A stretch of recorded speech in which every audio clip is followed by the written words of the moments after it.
The opposition is getting stronger by the day, and the ADC platform is there. So, Minister, Nigerians living through 33% inflation rate, 1,500 exchange to the dollar, rising food, some food of prices have gone down. But many say government reforms have brought pain without gain, visible ones. How does this Tinubu administration stand or respond to the widespread frustration? And that is what the opposition is using to say, we'll send you guys out of town. Okay, they know us very well. We also know them very well. They are not strangers to us, so we know them very well.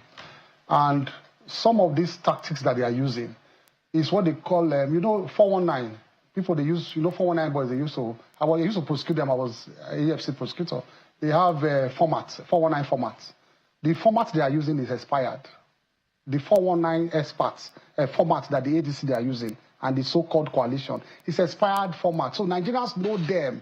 Nigerians know those formats already. You can't use those formats to deceive Nigerians. Reeling out figures, picking up isolated incidents of some, indices and using it for generalization, hasty generalization. Nigerians know them very well. And we know them very well. I saw one of them huffing and puffing one day on one of your programs, huffing and puffing that he wants to rescue. That person displays wealth every day, puts 500 cars in his garage and all that, and he's telling Nigerians he wants to rescue them. And you think Nigerians, even if they are disappointed with us, we now rely on that person. We now trust that kind of person and his ilk to hand over power to them. The real question going forward is whether we have gotten the macroeconomics right. Guess what? It is the macroeconomics that will now lead to more jobs, to pulling down inflation. The inflation rate is coming down. The naira has been steady. The exchange rate has been steady. Foreign reserves are rising. Government revenues are rising. These are indices of a healthy economy. Then guess what? It will now begin to trickle down. It is the trickle-down effect that will finally free up spaces for jobs, that we put money in the pockets of people. Guess what? All of these old tax I'm using, you say prices. What was yam last year? What was yam this year? Is expired formats. If it's about prices, has prices been stable since 1960? Has prices been stable since 1970? Is the normal rise you have? Minister, no, hold on. I mean, you must give me this time. These people are not, give me 5 minutes. Are not the ones on the street. We have 5 minutes. They are not the Nigerians who are campaigning and protesting on the street, Minister. Don't interrupt me. No, I need to ask you the question. We know them very well. But they are not the only. See, you said they are getting stronger. Is APC getting weaker? I'm asking you. We saw the same thing. Is APC getting weaker? Let me tell you. PDP was getting stronger in 2015. You know, the president called them coalition of confusion people. I know the demography very well. If anybody claims to know that demography, and on this your program, go and play back my tapes. I told you exactly what was going on in 2019 in terms of where we're going to lose, where we're going to win the numbers. In 2023, I told you exactly what was going to happen. Play back my tapes on this program. So you can call me a Nostradamus, a political. I told you, and we have looked at we are going to work hard. So this is not a program of chest beating and all that. No. We like what is happening. I like what is happening. They are putting us on our toes. So it's going to make us work harder. But the numbers are not looking good for them. I'll tell you something. This so-called edits they are forming, whoever they bring, I want to give you a small expo, but it's an expo that will not help them. Either way, in 2023, do you know, what they are working on is that they want to bring Peter Obi and Atiku together, and so join those numbers. And so if they join those numbers, it beats our 8.4 million votes. Zebudaya will say, foul. Let me tell you why it is wrong. Peter Obi, if you make him the deputy to Atiku, there were 3 demographic factors that delivered Peter Obi in 2023. Let me tell you those 3 demographic factors that in fact, 3 will collapse. 1, the other candidates were Muslims. And so there was only 1 Christian candidate. So the whole Christian demography went to 1 point. The second demography that was the Southeast felt cheated, and so the Southeast all went to 1 point because of that demography of only 1 Igbo man, only 1 Christian. And the third demography was, of course, the obedient young Nigerians coming up who felt they were angry, they wanted a younger person and all of that. All the other candidates were older than him. So those 3 demographies delivered that 6 million vote he had in 2023. Once you make Obi the deputy to Atiku, the Christian demography will pull out of that 6 million votes. But they will not go to Tinubu.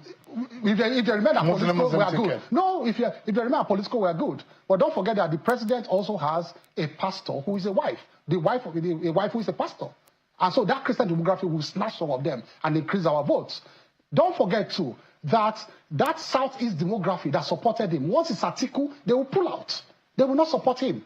They will not. The pastors cannot come out campaigning for an 80-year-old Muslim president. They will not do that. So he will lose that demography. If it is the other way around, you put Atiku-Obi as the candidate, and you put Atiku cannot even be the vice to start with, because he has done 2 terms as vice president. So he cannot do as vice president again. If you put Atiku-Obi this time as a candidate, he cannot penetrate the north, because we have our structures in the north. We have governors, we have senators, we have all the structures. And Buhari has died with 12 million votes. We have the structures there who are Buhari's people in the north. And those who are speaking Hausa at the barrier, they are no longer following APC. I will show you tapes of people who are saying that they will follow APC. We're totally out of You don't carry tapes to say of a crowd saying that you will not follow APC. We have tapes of people saying they are singing. Jungle is maturing. We'll see what happens. It has matured. Let me ask you quickly. This ADC, what makes it different? Because I saw a lot of you who are there, former PDP, former APC. Why should Nigerians think differently about what you are bringing to the table? Why Nigerians should think differently is that once there's an altar call in the Church of God, only those who are emotionally affected, only those who have conscience, only those who are ready to leave darkness and move to light, respond to altar calls. So ADC is an altar call. It's a national altar call. And those of us who have conscience, those of us who believe in a new order, those of us who want to see a Nigeria where we will be able to answer questions from our grandchildren, who will ask us in the next, maybe when we are 90 and toothless, that when Nigeria was getting bad, Grandpa, what did you do? We want to be able to say we did A, B, C, and D. Not everybody in ADC. Yeah. Understand? It's a saint. But, Senator, what I am telling you is that everybody who moved into ADC is concerned about Nigeria. Let me ask you. Is concerned about hunger. So you think that PDP cannot be an opposition and is not veritable enough to be able to fight or contest the election against the APC and Bola Tinubu? PDP has been purchased. By who? By APC. Who exactly in APC? PDP is a parastatal of APC. Really? PDP is a department of APC. In fact, they take dates for next meetings and dates for when to have NWC from the villa. When they have more than two digits of governors, they control PDP controls states. They have governors. They are leading opposition in the National Assembly. Just look at the number of governors in PDP today. Are these governors acting like opposition governors? It's a question I'm putting up to you. You know the role of an opposition, and you know how powerful Nigerian governors are. Are they playing opposition role as governors? And those who are remaining in PDP are holding forth for APC. PDP is saying that they will fight and rebuild the party. The likes of Professor Jerry Ghana, the likes of Babangida Aliyu, the likes of Bukola Saraki, the likes of with due respect, Sheyi Makinde, all of them. With due respect to my uncle Babangida Aliyu, you heard him just 2 days ago saying that on Arise, he said, if we can tolerate Buhari for 8 years, then we should tolerate Tinubu for another 4 years. Is that the voice of an opposition person? Is that a statement coming from somebody who is not a member of APC?